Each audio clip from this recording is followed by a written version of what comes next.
పిత పుత్ర పవిత్ర ఆత్మనామమున ఆమేన్. ప్రియ స్నేహితులారా, మీ అందరికీ దేవుని యొక్క ఆశీస్సులను తెలియజేస్తూ జూబ్లీ ఇయర్ సందర్భంగా ఈనాడు లూకాసు సువార్త 10వ అధ్యాయము 36వ వచనం నుండి వాక్యాన్ని చదువుకుందాం. దొంగల చేతిలో పడిన వానికి పై ముగ్గురిలో పొరుగువాడు ఎవడు అని యేసు అడిగెను. కనికరం చూపిన వాడే అని ధర్మశాస్త్ర బోధకుడు సమాధానమిచ్చెను. యేసు అతనితో, నీవు వెళ్ళి అట్లనే చేయుము అని పలికెను. మరియమ్మ మార్తమ్మ వారు ప్రయాణం చేయుచుండగా యేసు ఒక గ్రామమునకు వచ్చెను. అచ్చట మార్తమ్మ అను ఒక స్త్రీ ఆయనను తన ఇంటికి ఆహ్వానించెను. ఆమెకు మరియమ్మ అను ఒక సోదరి కలదు. ఆమె ప్రభు పాదముల చెంత కూర్చుండి ఆయన బోధలు వినుచుండెను. మార్తమ్మ పెక్కు పనులతో సతమతమగుచు ఆయన యొద్దకు వచ్చి, ప్రభు, నా సహోదరి పనులన్నీ నాపై వదిలి మీ చెంత కూర్చుని ఉండుట మీరు గమనించుట లేదా? నాకు సహాయం చేయుటకు ఆమెను పంపుడు అనెను. అందుకు యేసు, మార్తమ్మ మార్తమ్మ, నీవు ఎన్నో పనులు గూర్చి విచారించుచు ఆతురతపడుచున్నావు, కానీ అవసరమైనది ఒకటే. మరియమ్మ ఉత్తమమైన దానిని ఎన్నుకొనినది, అది ఆమె నుండి తీసివేయబడదు అని సమాధానమిచ్చెను. 11వ అధ్యాయం. ప్రభు ప్రార్థన. యేసు ఒక చోట ప్రార్థన చేయుచుండెను. ప్రార్థన ముగియుట తోడనే ఆయన శిష్యుడు ఒకడు, ప్రభు, యోహాను తన శిష్యులకు నేర్పిన విధమున మీరు మాకు ప్రార్థన చేయుట నేర్పుడు అని అడిగెను. అందుకు ఆయన వారితో మీరిట్లు ప్రార్థింపుడు: తండ్రి, నీ నామము పవిత్రపరచబడునుగాక, నీ రాజ్యము వచ్చునుగాక, మాకు కావలసిన అనుదిన ఆహారం మాకు ప్రతిదినం దయచేయుము, మా పాపములను క్షమింపుము, ఏలైనా మేమును మా రుణస్థులందరూ క్షమించుచున్నాము, మమ్ము శోధనలో చిక్కుకొననీయకము అని చెప్పెను. యేసు ఇంకను వారితో ఇట్లు పలికెను: మీలో ఒకడు అర్ధరాత్రి వేళ తన మిత్రుని యొద్దకు వెళ్ళి ఇట్లు చెప్పెననుకొనుడు, మిత్రమా, నీవు నాకు 3 రొట్టెలు బదులు ఇమ్ము. నా స్నేహితుడు ఒకడు ప్రయాణమైపోవచ్చు నా ఇంటికి వచ్చి ఉన్నాడు, అతనికి పెట్టుటకు నా యొద్ద ఏమీయును లేదు. అప్పుడు ఆ మిత్రుడు లోన నుండి, నన్ను తొందర చేయకము, తలుపులు మూసి ఉన్నవి, పిల్లలు నా యొద్ద పక్క మీద ఉన్నారు, నేను ఇప్పుడు లేచి ఇయ్యజాలను అని సమాధానమిచ్చెననుకొనుడు.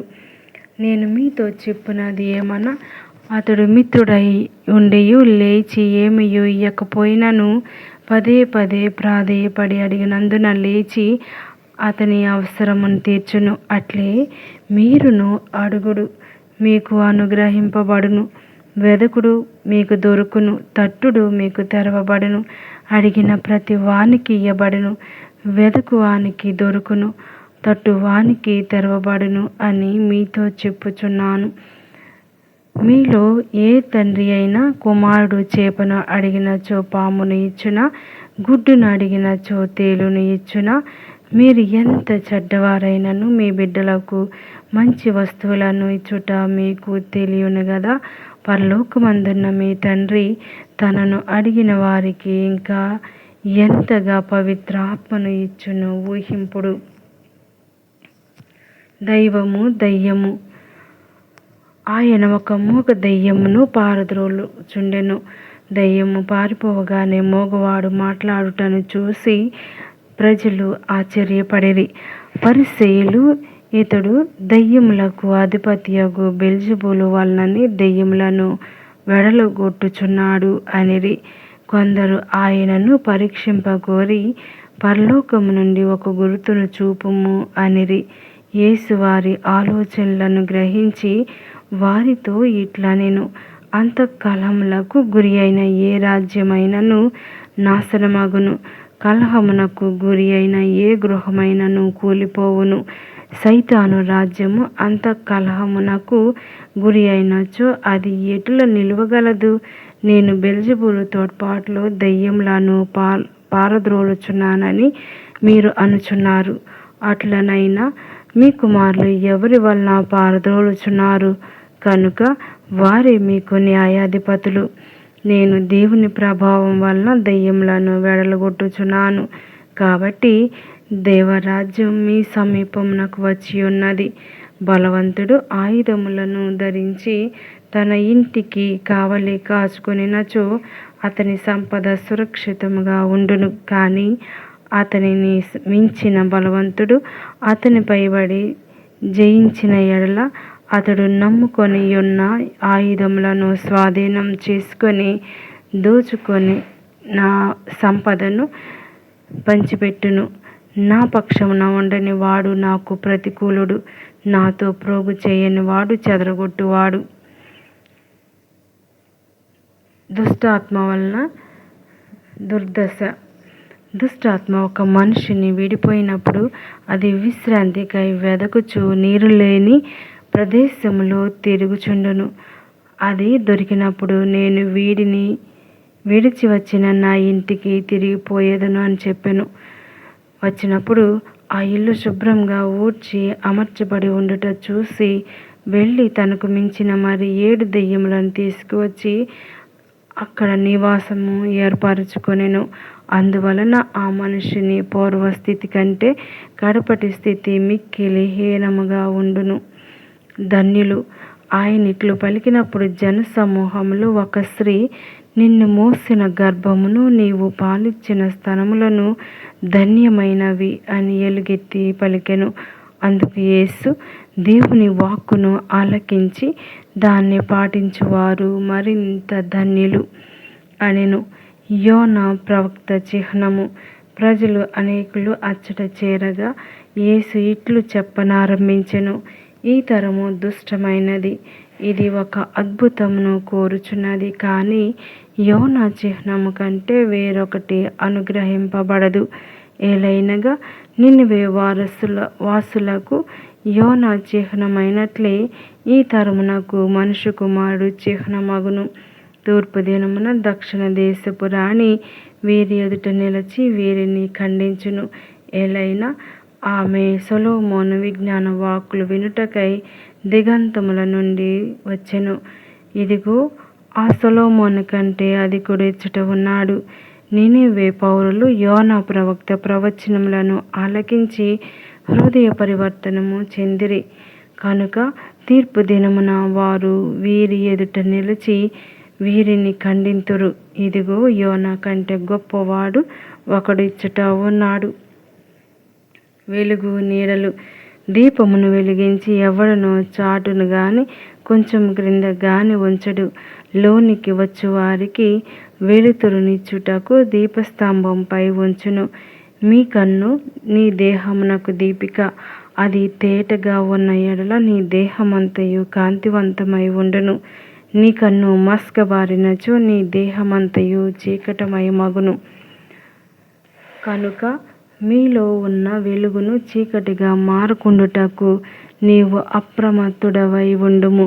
అంధకారము ఏమీయూ లేక నీ శరీరమంతయు వెలుగుతో నిండిన ఎడల దీపము తన కిరణములతో కాంతిని వెదజల్లునట్లు నీ దేహము అంతటా ప్రకాశించును.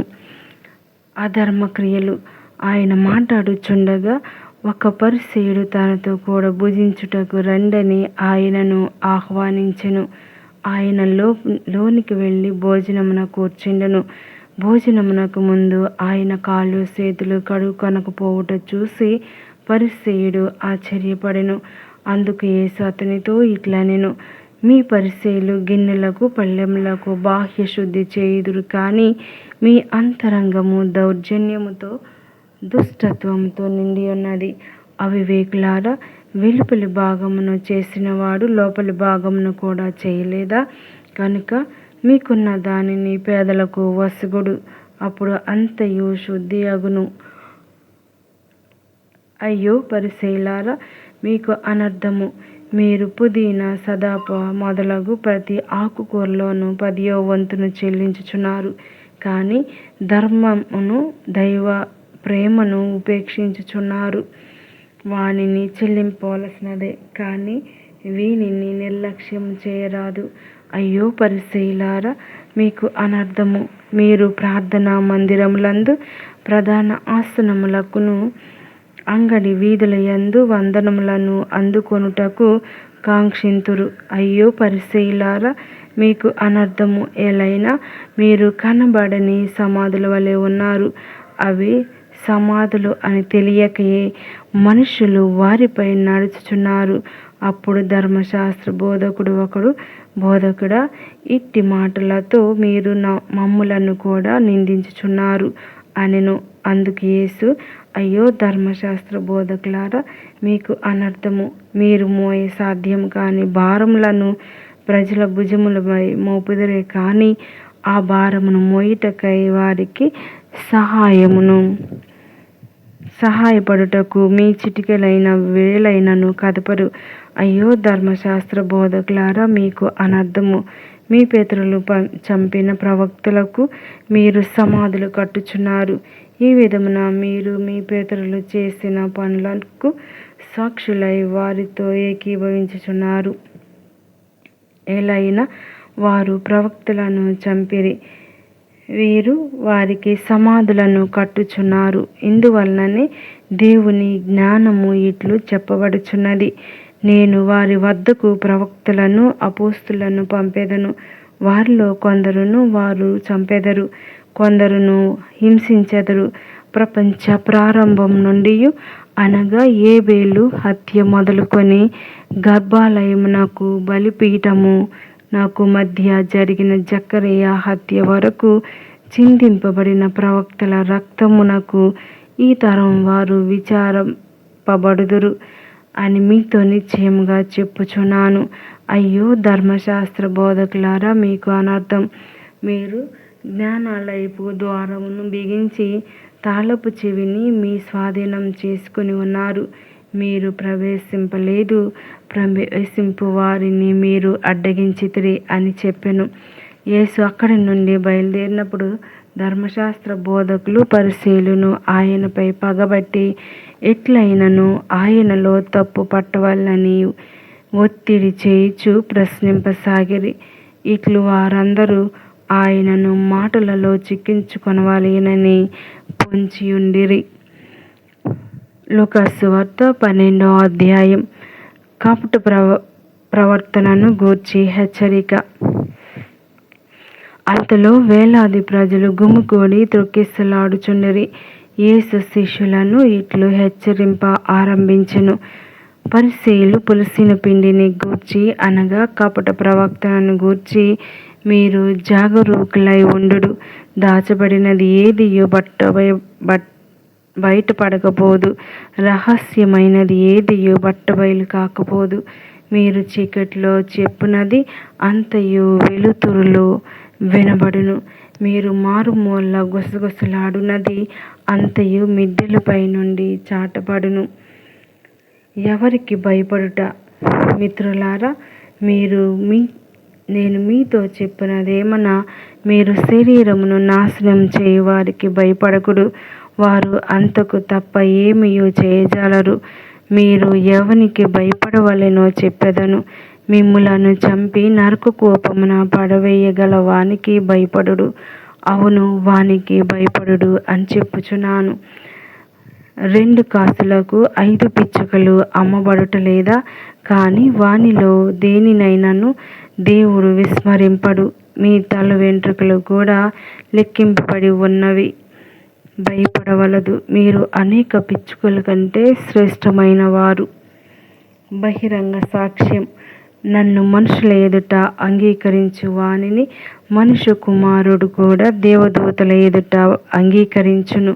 కానీ మనుషుల ఎదుట నన్ను అంగీకరింపని వాడు దేవదూతల ఎదుట అంగీకరింపబడడు. మనుష్య కుమారునికి వ్యతిరేకంగా పలుకువాడు క్షమింపబడును, కానీ పవిత్రాత్మను దూషించువాడు క్షమింపబడడు. వారు మిమ్ము ప్రార్థనా మందిరములకు రాష్ట్రాధిపతుల యొద్దకు కొనిపోయినప్పుడు మీరు ఎట్లు ఏమి సమాధానం చెప్పవలెనని విచారింపకుడు.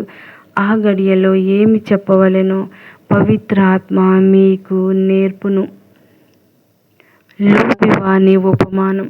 జన సమూహముల నుండి ఒకడు, బోధకుడా, పిత్రార్జితమున పాలు పంచుమని నా సోదరునితో ఒక మాట చెప్పుము అనెను. అందుకు యేసు, నన్ను ఎవడు మీకు తీర్పరిగా లేక పంపిణీదారిగా నియమించెను? జాగరూకత వహింపుడు, ఎట్టి లోభమునకును లోను కాకుడు. ఎలైనా మానవ జీవితము సిరి సంపదల సమృద్ధిలో లేదు అని చెప్పెను. యేసు ఇంకను వారితో ఇట్లు పలికెను,